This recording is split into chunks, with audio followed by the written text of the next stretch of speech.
நீ வந்து பொய் சாட்சியா சொல்லியிருக்க. ஸோ, அதனால வந்து இனிமேல் வந்து எந்த ஒரு நல்ல விசேஷத்துக்கும் உன்னை வந்து யூஸ் பண்ண மாட்டோம். எந்த அலங்காரமாவும், எந்த ஒரு நல்ல விசேஷத்துலயும் உன்னை வந்து யாருமே வந்து சூட மாட்டாங்கன்னு சொல்லிடுறாங்க. உடனே அந்த தாழம்பூ வந்து ரொம்ப வருத்தப்பட்டு சிவன்கிட்ட வேண்டுது. தயவு செஞ்சு என்னை மன்னிச்சிருங்கன்ட்டு.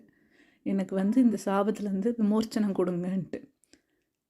அது மேலே வந்து பரிதாபப்பட்டு சிவன் என்ன சொல்கிறாருன்னா, மகா சிவராத்திரி அன்னைக்கு திருவண்ணாமலையில் இருக்க அண்ணாமலையார் கோவிலில் இருக்கிற அந்த லிங்கோத்பவருக்கு வந்து உன்னை வந்து ஒரு நாள் சூடுவார் அவர் தலையில் சொல்லுவார்.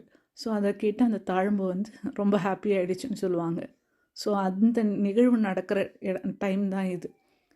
சிவராத்திரி அன்னைக்கு நைட்டு இவருக்கு அபிஷேகம் அலங்காரம்லாம் பண்ணுவாங்க. இதை காட்டுறாங்க பார்த்திங்களா. அன்றைக்கி தான் தாழம்பூவை வந்து எடுத்துகிட்டு வந்து கொடுப்பாங்க. அதை எல்லார்கிட்டையும் காட்டிட்டு இதை சூட போகிறோம்னு சொல்லிவிட்டு அவங்க வந்து சிவனோட தலையில் அதை வந்து சூட்டுவாங்க. ஸோ இது வந்து ரொம்ப வந்து விமர்சையாகவும்